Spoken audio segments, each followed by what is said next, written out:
صدقۃ الفطر کا مسئلہ یہ ہے کہ عام طور پر ہم سب کے ذہنوں میں بس وہی 70 روپے لے کر چلتے ہیں کہ 2.5 کلو گھم دیوا ناپ رہے. حالانکہ نبی اکرم صلی اللہ علیہ وسلم کے زمانے میں جو صدقۃ الفطر حضرت نے دلوایا ہے اپنے صحابہ کے پاس، وہ کھجور سے بھی دلوایا ہے. یہ مسئلہ منسوخ نہیں ہوا ہے. پنیر سے بھی دلوایا ہے، کشمش سے بھی، سوکھی دراکش سے بھی دلوایا ہے. ان چیزوں سے بھی صحابہ کرام کے پاس حضرت نے صدقۃ الفطر دلوایا ہے. تو ہمیں چاہیے کہ اگر اللہ نے ہم کو دیا ہے، تو میں اس سے پہلے بھی کئی جگہ انگلینڈ میں، کینیڈا میں یہ مسئلہ بیان کر چکا ہوں کہ اصل میں صدقۃ الفطر ہے کیا. صدقۃ الفطر تلافی رمضان ہے، جیسے سجدۃ السہو تلافی نماز ہے. جو نماز میں غلطی ہو گئی اس کی تلافی سجدہ سہو سے. یہ مضمون میں نے کہیں پڑھا تھا لیکن اس کا حوالہ نہیں ملتا تھا. اللہ تعالیٰ جزائے خیر دے، مولی جنید نے مجھے حوالہ تلاش کر کے دے دیا، اس لیے کہ یہ مضمون میں نے پڑھا تو تھا لیکن مجھے حوالہ نہیں مل رہا تھا. کہ یہ علامہ ابن قیم رحمۃ اللہ علیہ فرماتے ہیں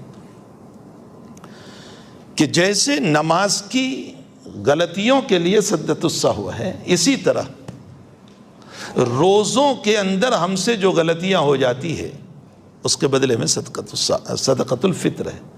کتنا سستا سودا ہے، کتنا سستا سودا ہے کہ 30 روزوں میں نہ معلوم کتنی غلطیاں ہوئی ہوگی اور اللہ ایک صدقۃ الفطر سے ساری غلطیوں کو معاف کر دے گا.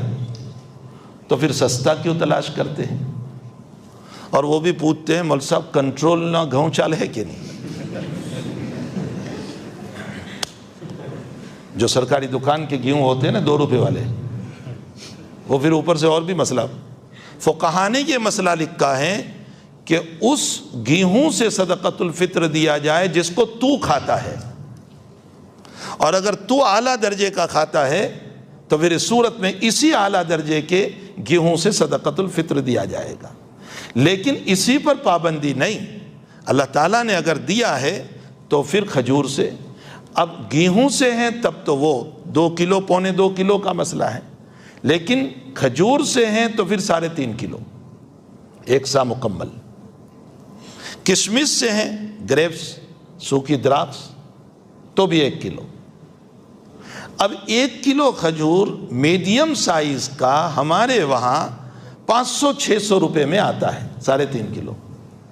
اب آپ بتائیے کہ 600 روپے دے کر بھی اللہ پورے رمضان کی غلطیوں کو معاف کر دیتا ہے تو سودا سستا ہے.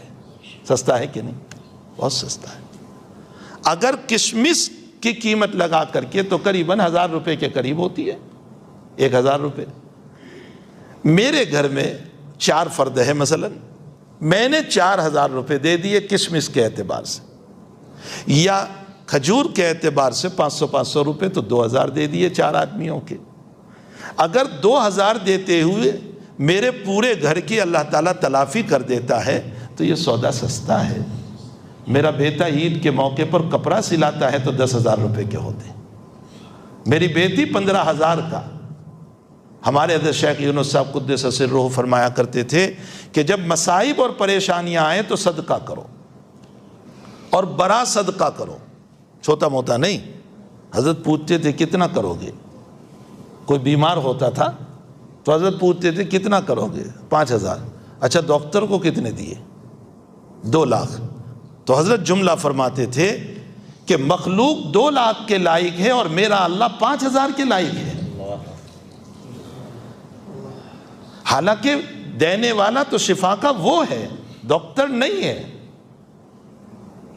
تو جب مخلوق کو اتنے دے رہے ہیں تو خالق کے راستے میں ہم کیوں نہ دیں؟ اور پھر اس کو تو کوئی ضرورت ہے نہیں، وہ تو اس کو لے گا، کسی غریب کی ضرورت پوری ہوگی، اوپر سے مجھ کو ثواب بھی دے گا، میری بیماریاں اور مصائب کو دور کرے گا، اور پھر ثواب کو اسٹاک کر کے قیامت میں ثواب بھی عطا کرے گا. تو کتنا بڑا فائدہ ہے. تو بھائی صرف گیہوں کو پکڑ کے مت بیٹھے رہو. المیہ سب سے بڑا یہ ہے کہ ہمارے ٹائم ٹیبل میں بھی یہی لکھا جاتا ہے منیمم اٹلا. بھائی منیمم بتا رہے ہیں، میکسیمم بھی تو بتاؤ. سب منیمم ہی بتائیں گے، اللہ کے لیے سب منیمم، اور میری ضرورتوں کے لیے سب میکسیمم۔ میرا کپڑا اعلیٰ ہو، میرا کھانا اعلیٰ ہو، میرا دسترخوان اعلیٰ ہو، میری افطاری اعلیٰ ہو، میری سحری اعلیٰ ہو، تو میری ضرورت کے لیے سب اعلیٰ اور اللہ کے راستے میں منیمم۔ اللہ تعالیٰ امت کو صحیح سمجھنے کی توفیق عطا فرمائے۔